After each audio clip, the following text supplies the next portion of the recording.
Podium and I are honored to have you join us as we take this time and opportunity to impress upon you the sheer magnitude of this project and its impact on our community. Both Barry and I are Denver natives, and we have large families and extended friends, some of whom at some point in their life had a need for the end-of-life care, and at that time the Denver Hospice was there for them. It is our honor and pleasure tonight to give back to the organization by hosting this event to create awareness and garner support for this enormous project. Barry? Thank you, Jay.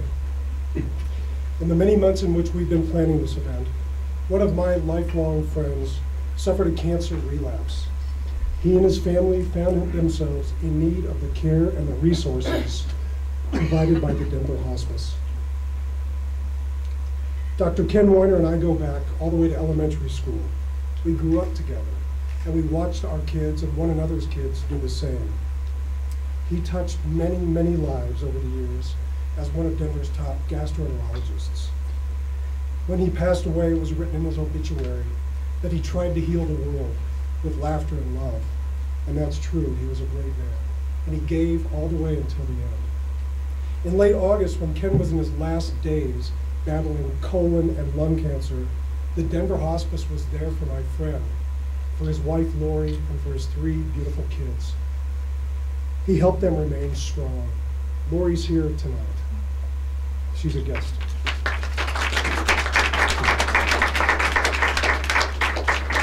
And Denver Hospice was there for my family when my mom, Fran Schwartz, was in her last days in 2005. So I've seen firsthand through the Weiners, as well as through my own mother, just how much the services from the Denver Hospice are needed and how much they're there for those at the greatest time of need. You know, it's something that many of us will never know until we are in that situation. But when people in that situation don't know where to turn, Denver Hospice says, turn to us. So for my family, the Denver Hospice took care of us, and they let us focus on the important thing, our mother when she was dying. So it's with great reverence and appreciation that we welcome all of you here tonight for this presentation in honor of the Denver Hospice. So now I would like to introduce the lovely Kim Christensen, who has an additional personal appreciation for the organization that we're here to honor. Thanks, Kim.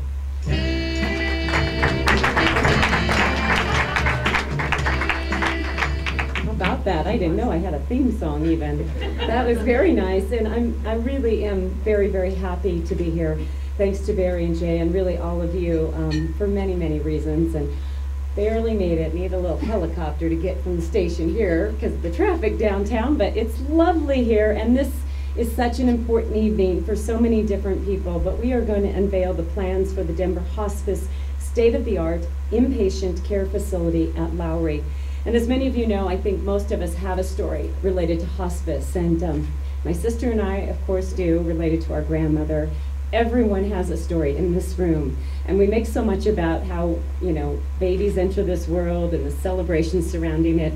I think many of you would argue that the way we exit this world is equally important, and the time that we spend with those family and friends that means so much to us, we leave our legacy with them, and those can be some of the best moments in our entire lives together, and Denver Hospice makes that possible.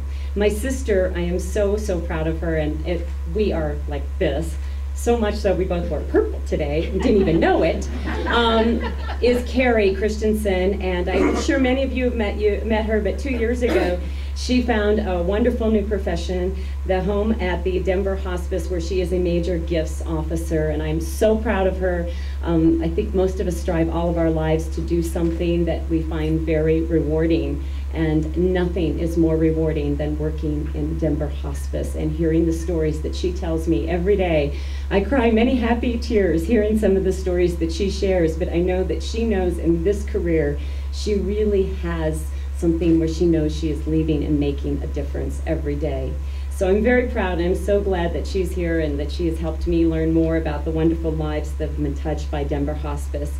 You're going to hear from many others tonight and about this home-like setting that is so important to the families that can gather when a loved one comes to that critical path in their life. And I'm really excited to give you a sneak peek because it really is going to take your breath away when you see this. The new care center will be at 35,000 square feet, actually, centrally located at Lowry. Love that area. Lived there for quite a few years myself, and it's a large site. It's going to have 20 private patient rooms with patios in central Denver, of course, a patient family suites with patios as well, a family dining room, a family respite and gathering places, a chapel, so important to so many people, a library, an education center, a hydrotherapy spa.